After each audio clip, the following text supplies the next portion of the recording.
Hey guys, welcome back to my channel, or welcome if you are new. My name is Danie. So in today's video, I'm going to be sharing 3 easy and delicious dinner recipes with you guys. And today's video is a really special one because this video is in collaboration with my friend here on YouTube. Her name is Amanda. Her channel is Faith, Food, and Family. Her channel is all about the food and she shares plenty of delicious recipes. She uploads videos every single week and she is literally the sweetest person ever. So be sure to head over to her channel and check out her video as well. And if you're coming over from Amanda's channel, welcome. I would love for you to consider subscribing, and I hope that you enjoyed today's video. Alright guys, let's go ahead and get into the food. So for this first recipe, we're making smothered burritos / enchiladas. Here's everything that you're going to need if you want to take a quick screenshot, and I'll also have everything in the description box. So I started off by browning up some ground beef, and I'm not going to use all of this, but I like to cook ground beef in bulk so that I can use this later on in the week. To a 9x13 dish, I ended up adding just a little bit of the enchilada sauce on the bottom just so that it doesn't stick. And then I'm going to go ahead and start assembling these. So you can use regular flour tortillas. I personally tried using these XTREME tortillas, or like the high fiber, healthier tortillas. And I promise you guys, these are so good. So that you can't even tell that they're not like regular flour tortillas.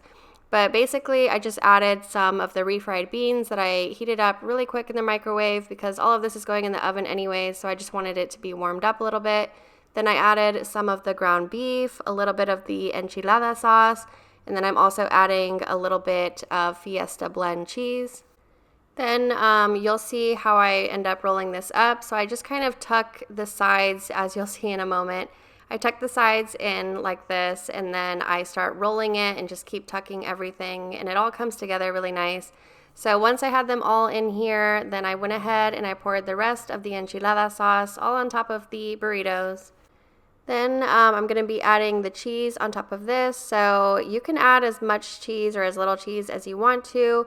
You don't even have to use necessarily this kind. I've also made this with cheddar cheese and it turned out really good. So just use whatever you have on hand. So I'm going to bake this at 400 degrees for about 20 minutes or until everything is heated through and the cheese has melted. So while that's in the oven, I'm going ahead and preparing my toppings. For us, we're just going to top this with some chopped up lettuce and some tomatoes. Again, you can add whatever toppings that you want. I actually was going to make some rice, but I decided, I ended up running out of time, so I decided not to do that. And it was just as good. It was so filling. I ate one with just all of these toppings, and I literally got so full with just that. So if you want to, this would be really good with like some Mexican rice or something. But here they are out of the oven, and I did put them under broil for just about 2 minutes or so. So here it is all plated up, and I'm just adding some of the lettuce and tomato, and then I'll add some of that crema, which is basically similar to like sour cream, so you can use sour cream too. Or if you don't like that, then you don't have to use it at all. But this recipe was literally so good, you guys. My kids are extremely picky, and they each ate one whole one. So, and I ate a whole one, so it's extremely filling. But it was so good on the inside. As you'll see right now, the cheese is like gooping out. But definitely try this recipe. Everyone in my family loved it, and this is a family favorite. So this next recipe is creamy chicken and bacon pasta. Once again, you can go ahead and screenshot all of these ingredients, but I'm just going to start off by boiling some water. So I got that going and heating up my pan. And to that, I'm just adding a little bit of olive oil and 2 chicken breasts. And I ended up seasoning these with garlic powder, salt, paprika, and then also some Italian seasoning. And then I just let those brown on one side while I went ahead and put my pasta into my boiling water now. So I ended up using just half of the box for this. And it worked out perfectly for us. So I went ahead and put that in and let that boil. Then I was ready to go ahead and flip this chicken, and I don't end up showing it, but I did add just a little bit of water to this, and I covered it. So as you can see, there was like plenty of juices, and that just kind of helps it cook faster, and it keeps like the juices in there. So then I added about a tablespoon of butter, and I'm just melting that into the same liquid that was already in there. And then I added about 2 tomatoes diced up, and I just cooked those until they were soft. Then I added in some washed spinach. So I just added in, I think, about 2 handfuls of spinach. You can add less or more depending on how much you want in the dish. We do like a lot of spinach, so I added more. Then I added in 2 cups of heavy cream, and I let that come to a boil, and I cooked it for about 5 minutes or so.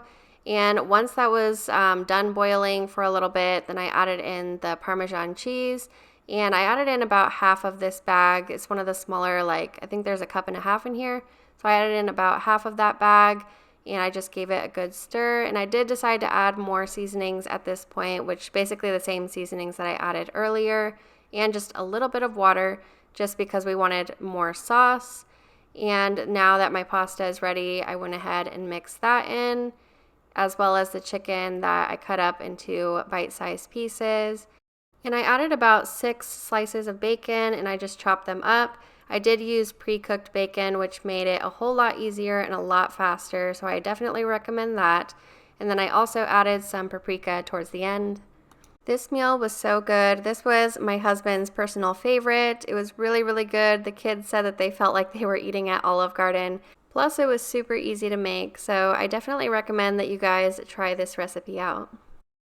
Speaking of Olive Garden, this next recipe is a Olive Garden copycat of the Zuppa Toscana. It is so good.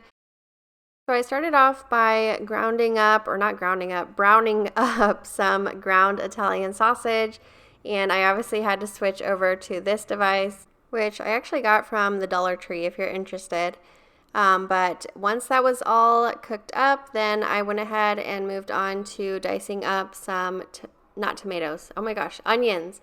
So I diced up this onion. This is about half of an onion, I would consider. So like I said, I just diced that up. Going back to my pan, I added, I think, about 3 tablespoons of butter, and I can't believe it's not butter.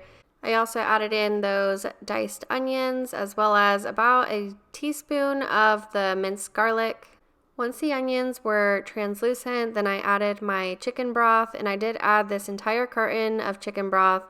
And I did end up adding another cup of just plain water, and then I let that come to a boil. And while that was boiling, I started dicing up these little potatoes, and I just cut them into like 4 little pieces so that they would cook faster, and I went ahead and added those in. Then I added about a teaspoon of salt and some black pepper. This is all to taste, and then I let that all come to a boil. So I used a knife just to see how soft the potatoes were, and once I could slice through them, then I went ahead and added about 2 cups of the half and half. If you have heavy cream, I do suggest using heavy cream, but this is all that I had on hand. Then I'm just adding in a bunch of kale. I didn't even measure, so again, just however much you think that you would personally like. Then I just let this boil for about 10 minutes. And then it was ready to serve. And for toppings, I added some of this shaved Parmesan cheese, which was so good, as well as some crushed red pepper flakes. This recipe is one of our favorites.